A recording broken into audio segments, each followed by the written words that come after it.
किसान आंदोलन में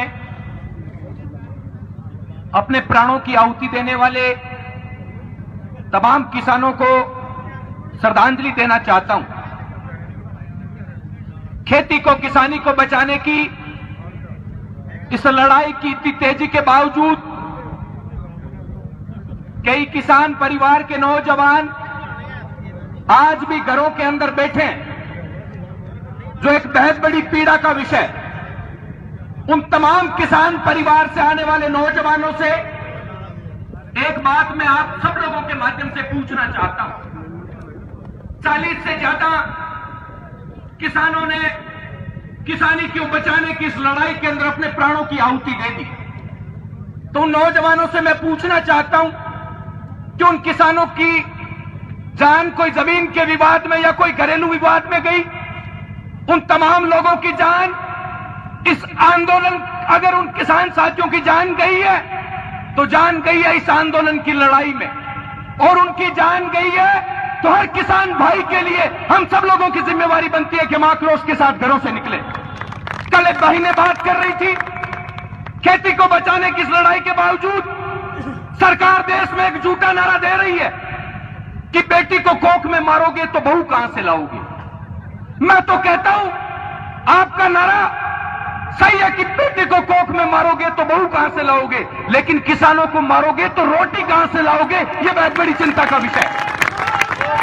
जिस गुस्से के साथ किसान बैठा है, सरकार के ये बैरिकेड किसान की आवाज को दबाने के लिए पर्याप्त नहीं है।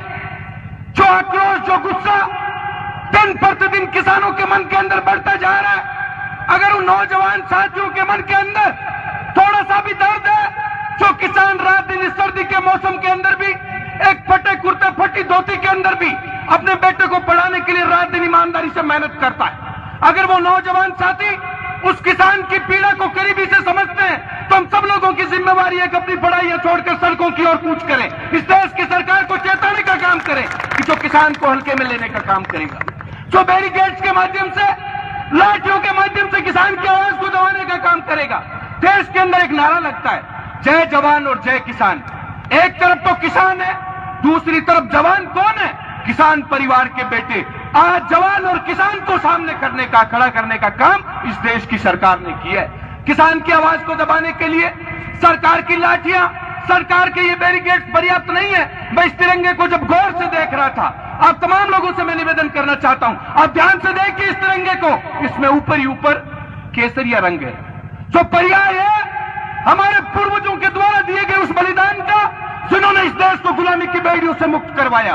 ध्यान से देखिए आप इस तिरंगे को, इसके अंदर श्वेत रंग जो आपको दिख रहा है, सफेद रंग जो दिख रहा है, वो है किसानों का और किसान परिवार से आने वाले नौजवानों की शालीनता का और एक सच्चाई का प्रतीक है। आप ध्यान से देखेंगे हरा रंग, तो वो किसान परिवार की लहलहाती वो तमाम फसलें जिन्होंने इस देश को अन्न पैदा करके इस देश का पेट भरने का काम किया है, इस देश को बनाने का काम किसान करता है। अंत में 4 पंक्तियों के माध्यम से अपनी बात समाप्त करना चाहता हूं।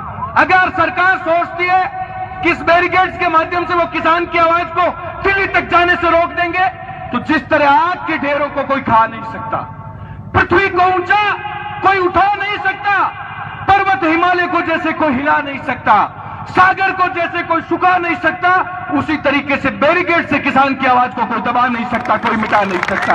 अंत में 2 नारे लगाकर अपनी बात समाप्त करना चाहता हूं। मेरा सब लोगों से निवेदन है, ऐसे हुंकार भरे कि दिल्ली के सिंहासन पर बैठे लोगों तक किसान की इस आक्रोश को पहुंचा सके। किसान एकता, किसान एकता, सबले सोनिया, सबले सोनिया। धन्यवाद साथियों, जय जवान जय किसान। धन्यवाद।